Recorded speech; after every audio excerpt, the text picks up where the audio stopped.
Friends, അപ്പോൾ നമ്മളിന്ന് ഒരു ചെടി നടാൻ പോവാണ്. റംബൂട്ടാൻ നടാൻ പോവാം. റംബൂട്ടാൻ്റെ തൈ നമ്മൾ മേടിച്ചുകൊണ്ട് വന്നിട്ടുണ്ട്. 2 തൈ ഉണ്ട് ഇതിനകത്ത്. ഒരു തൈയാണ് നമ്മൾ കൊണ്ട് നടണത്. ബഡ് തൈയാണ്.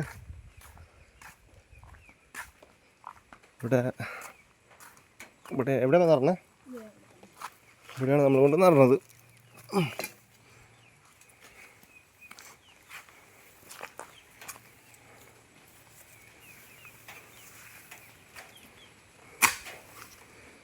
അത്യാവശ്യം ചോലയാണ്, അതുകൊണ്ട്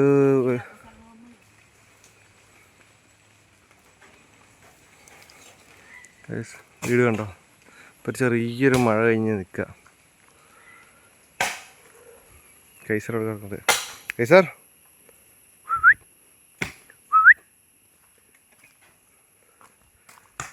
വീട് കാണാത്തവർക്ക് ഒന്നുകൂടെ വീട് കാണിച്ചു തരാം.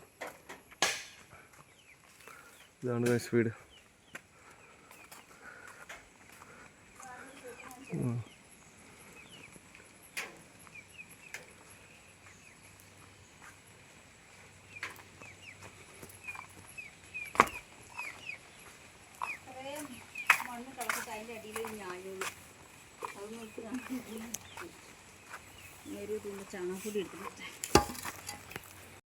അപ്പോൾ നമ്മൾ ഇതിൻ്റെ ഇത്തിരി ചാണകപ്പൊടി എടുത്തിട്ട് വരണം. അപ്പോൾ ചാണകപ്പൊടി എടുക്കാൻ വേണ്ടി പോവാം. ചാണകപ്പൊടി അവിടെ കൂട്ടി വെച്ചിട്ടുണ്ട് ഒരു സ്ഥലത്ത്. നമ്മൾ അവിടെ പോയിട്ട് ചാണകം എടുത്തിട്ട് ഈ നടണേൻ്റെ കൂടെ നമ്മളത് ഇട്ട് വയ്ക്കും.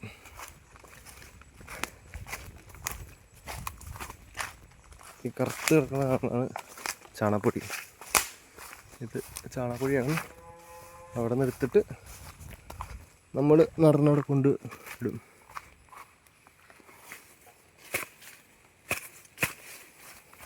ചാണകപ്പൊടി മഴ പെയ്തിട്ട് ഇപ്പോൾ അത് കട്ടയായി മാറി. അപ്പോൾ നമ്മൾ ചാണകപ്പൊടി എടുത്തിട്ടുണ്ട്. ചാണകപ്പൊടി എടുത്ത് ഈ കുഴിയിൽ കുറച്ച് കൊണ്ട് ഇടണം. എന്നിട്ട് അതിൻ്റെ മുകളിലാണ് ഈ ചെടി വയ്ക്കുക. അത് റംബൂട്ടാൻ. അപ്പോൾ മമ്മി അത് പൊളിച്ചുകൊണ്ടിരിക്കുക. പ്ലാസ്റ്റിക് കവർ ഊരിയിട്ട് വേണം അതിനകത്ത് വെക്കണമെങ്കിൽ. കുറേ നാൾ ഇരുന്നുകൊണ്ട് തന്നെ അത് സെറ്റായിട്ട് അവിടെ ഒതുങ്ങിയിരിക്കുന്നുണ്ട്. നമ്മളത് പൊളിച്ച് നേരെ ഇതിനകത്തേക്ക് ഇറക്കി വയ്ക്കുക. ഇതിനകത്ത് കുറച്ച് ചാണകപ്പൊടി ഇട്ട് കൊടുത്തിട്ടുണ്ട്. അതിൻ്റെ ഉള്ളിലേക്കാണ് വെക്കണത്. ഈ കപ്പളങ്ങ ഞാൻ നട്ടതാണ്.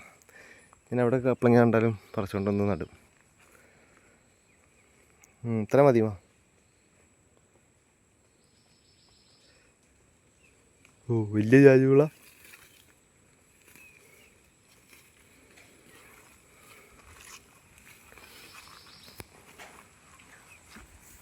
റംബൂട്ടാൻ ഇപ്പം നമുക്ക് കടയിൽ നിന്ന് മേടിക്കണമെങ്കിൽ നല്ലൊരു പൈസയാവും. അപ്പം അതിൻ്റെ അത് നമുക്ക് ഇതേപോലെ ഒരെണ്ണം മേടിച്ച് നട്ട് കഴിഞ്ഞാൽ ഇത് 3 കൊല്ലം കൊണ്ട് കായ്ക്കുന്നതാണ് പറഞ്ഞേക്കണത്. നമുക്ക് നോക്കാം അത് എത്ര കൊല്ലം കൊണ്ടാണ് കായ്ക്കുക എന്ന്.